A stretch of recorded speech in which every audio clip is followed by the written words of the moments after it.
त्वं हि नः पिता वसो त्वं माता शतक्रतो बभूविथ अथा ते सुम्नमीमहे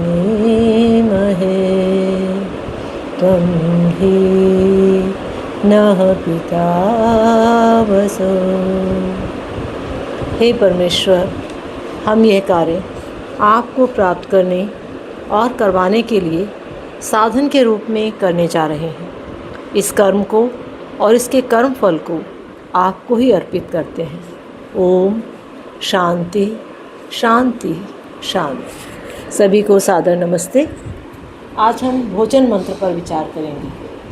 हमारे यहाँ हिंदू धर्म में भोजन करने से पूर्व भोजन मंत्र का विधान है, क्योंकि हम चाहते हैं कि संसार में सभी को भोजन मिले, सारे प्राणी सुखी हों, सभी शांतिपूर्वक रहें और हम उस परमपिता परमेश्वर का और हमें भोजन देने वाले किसान का, हमारे पाचक का, सबका धन्यवाद भी करें। मंत्र इस प्रकार है। ओम अन्नपतेन्नस्य नोदेयनमिवस्य सुष्मिणः प्रप्रदातारं तारिष ऊर्जं नो देहि द्विपदे चतुष्पदे।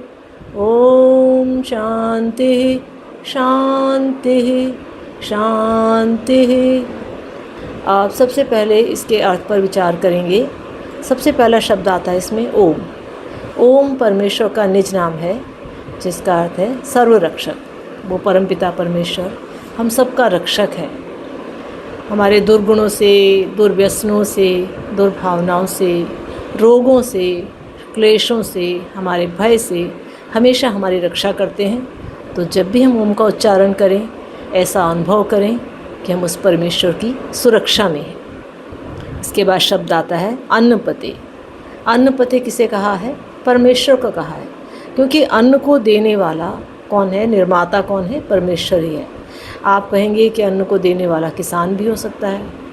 किसान है, किसान बीज बोता है, लेकिन बीज कौन बनाता है? परमेश्वर बनाता है। उसको जीवन कौन देता है? परमेश्वर देता है। उसे सूर्य, हवा, पानी, उगने की परिस्थितियाँ कौन प्रदान कर रहा है? परमेश्वर प्रदान कर रहा है। तो इसलिए अन्न का सबसे बड़ा स्वामी और सबसे बड़ा दाता कौन हुआ? वो परमेश्वर। तो सबसे पहले हम परमेश्वर का धन्यवाद करें। संसार में बहुत सारे ऐसे लोग हैं जिन्हें भोजन नहीं मिल पाता, जो भोजन के लिए भीख मांग रहे हैं, तरस रहे हैं, कुछ भूखे पेट सो जाते हैं। तो उन सब प्राणियों को याद करते हुए हम परमेश्वर का बहुत बहुत धन्यवाद करें कि हम बड़े सौभाग्यशाली हैं कि हमें ये भोजन आपकी कृपा से प्राप्त हुआ है। कौन सा भोजन है? अन्न, गेहूँ, चावल, दाल, फल, फूल, सब्जियाँ, बादाम, पिस्ता, जो भी खाद्य पदार्थ हम खाते हैं वो सब भोजन की श्रेणी में आ रहा है। तो उस सब के लिए, वो सब में से जो भी कुछ हम खाएं, सबसे पहले परमेश्वर का, परमपिता का धन्यवाद करें। और इसके बाद दूसरा शब्द आता है अन्नस्य। अन्नस्य खाद्य पदार्थ, जितने भी भोजन पदार्थ, भोज्य पदार्थ हमारे सामने आते हैं, चाहे हम सुबह नाश्ता कर रहे हैं, चाहे खाना खा रहे हैं, चाहे फल खा रहे हैं, चाहे हम सूखे मेवे खा रहे हैं, किसी भी प्रकार का खाद्य पदार्थ खा रहे हैं, वो सब किस में आता है? अन्नस्य। नो का अर्थ होता है न, हमारे लिए, हमें, और देहि प्रदान करें। इसी के साथ हम ये प्र भी जोड़ देंगे तो बनेगा कि हमें उत्कृष्टता के साथ प्रदान करें, अच्छे स्तर पर मिले, न्यायपूर्वक मिले, सम्मानपूर्वक मिले। और अगला शब्द आता है अनमीवस्य। अनमीवस्य का मतलब होता है कि हमें ऐसा भोजन मिले जो रोग नाशक हो, रोगों को पैदा करने वाला ना हो, हमारे कष्टों को दूर करने वाला हो। अगर हमें शारीरिक रूप से कोई परेशानी है तो वो भी उस भोजन को खा के दूर हो जाए। ऐसा ना हो कि उल्टा हम भोजन खाकर बीमार हो जाएं, ऐसा भोजन ना करें। तो ये परमेश्वर हमें भोजन दो, लेकिन कैसा भोजन दो? जो रोग नाशक हो और पुष्टिदायक हो, जो हमारे शरीर की पुष्टि करे, हमें वृद्धि प्रदान करे, हमें स्वस्थ बनाए, स्वास्थ्य प्रदान करे। अगला शब्द है सुष्मिणः। सुष्मिणः माने बल देने वाला, हमें बलशाली बनाए, हमारे आत्मबल को बढ़ाए, हमारे शारीरिक बल को बढ़ाए, हम बलवान बने इसे खाकर, मजबूत बने। दातारम, दातारम बने दाता को, जिसने हमें ये भोजन प्रदान किया। अब यहाँ हम किसान को भी ले सकते हैं, या भोजन बनाने वाले हमारे माता पिता, या फिर कोई पाचक जो खाना बना रहा है, या जिसके धन से ये भोजन हमें प्राप्त हुआ है, उस सब का धन्यवाद, उस सब को हम दाता के रूप में लेंगे, उस सब का हम धन्यवाद करेंगे। अगला शब्द है तारिश। तारिश माने समृद्ध बनाइए। हे भगवान, जिसने भी हमारे भोजन को प्राप्त होने में जिसका भी सहयोग है, चाहे हमारे माता पिता हैं, चाहे कोई दानी है, चाहे रसोईया है, उन सबको समृद्ध बनाइए, पार लगाइए, उन सब की सारी मनोकामनाओं को पूर्ण कीजिए, उन्हें बल पराक्रम दीजिए, शक्ति दीजिए।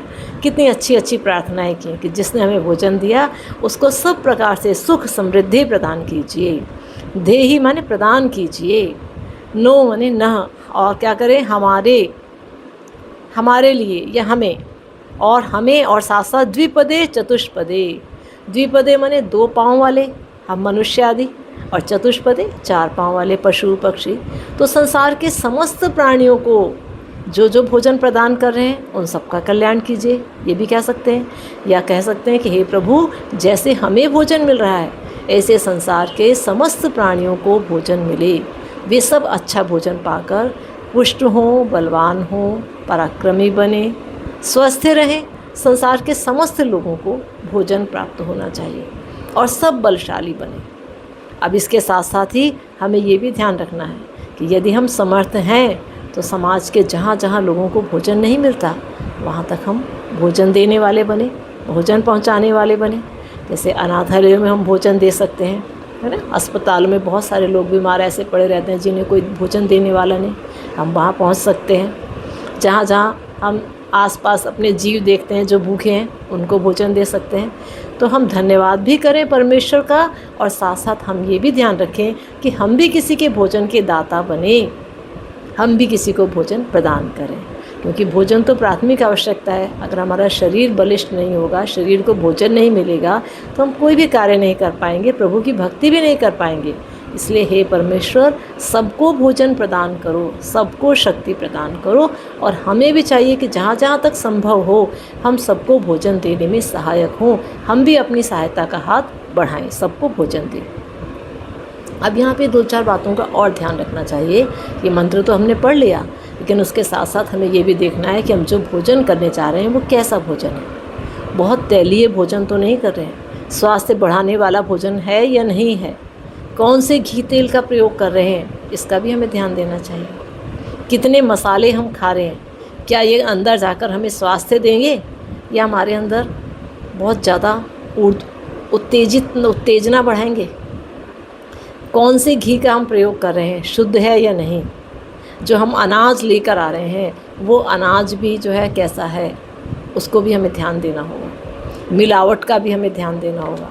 आज के युग में यदि बिना मिलावट का सामान मिल जाए तो बहुत बड़ी कृपा है, लेकिन यथासंभव हमें अच्छे से अच्छा भोजन हमें खाना चाहिए, करना चाहिए, और ऐसा भोजन लें जो हमें बल दे और सुख दे। इसके अलावा हमें ये भी ध्यान रखना है कि हम अल्प भोजन करें, कम भोजन करें, बहुत ज़्यादा ना खाएं, भूख से ज़्यादा ना खाएं। जब बहुत ज़्यादा भूख लगे तभी भोजन करें, जितना हमें आवश्यकता हो उतना भोजन करें, परिमित करें, है ना। इस सब पर ध्यान रखना है। और इसमें अंत में 2-3 शब्द आते हैं, शांति ही शांति ही शांति ही। 3 बार शांति शब्द आ रहा है। शांति 3 बार शांति का अर्थ है कि हम संसार में 3 प्रकार के दुख होते हैं, हमें मिलते हैं। आदि भौतिक दुख है जो हम दूसरों की गलतियों से प्राप्त कर रहे हैं। आप सड़क में चल रहे हैं, अचानक से पीछे से कोई टक्कर मार के चला गया, अब आपकी कोई गलती नहीं थी लेकिन वो दुख आ गया, आपको भुगतना पड़ेगा। भले ही बाद में ईश्वर टक्कर मारने वाले को दंडित करेगा, लेकिन अभी तो आपको वो दुख प्राप्त हो गया।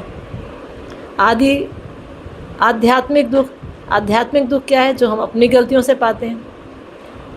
खूब सारा भोजन खा लिया, खूब मसालेदार चटपटा खा लिया, फिर बीमार हो गए, है ना। बहुत तेज़ गाड़ी चला रहे हैं, टक्कर मार दी, ये हम अपनी गलती से दुख पा रहे हैं। और तीसरा दुख है आदि दैविक, जो प्रकृति के परमेश्वर के प्रकोप से हम ले रहे हैं। प्रकृति का प्रकोप ही समझिए, जैसे आजकल बाढ़ आ रही है, कितनी जगह लोग बाढ़ पीड़ित हैं, भूकंप आ जाता है ना, कभी सूखा पड़ जाता है, कभी भयानक बीमारियां आ जाती हैं। तो उस दुख से तो प्रभु से प्रार्थना है कि इन तीनों प्रकार के दुखों से हमें बचाएं, हमें स्वस्थ रखें, निरोग रखें। तो आप सब लोग स्वस्थ रहें, निरोग रखें, अपने भोजन के साथ साथ अपने आसपास जो लोग दीन हैं, दुखी हैं, जिनके पास भोजन नहीं है, उन्हें भी भोजन पहुंचाने का हम अपनी जिम्मेदारी लें। इति ओम शांति।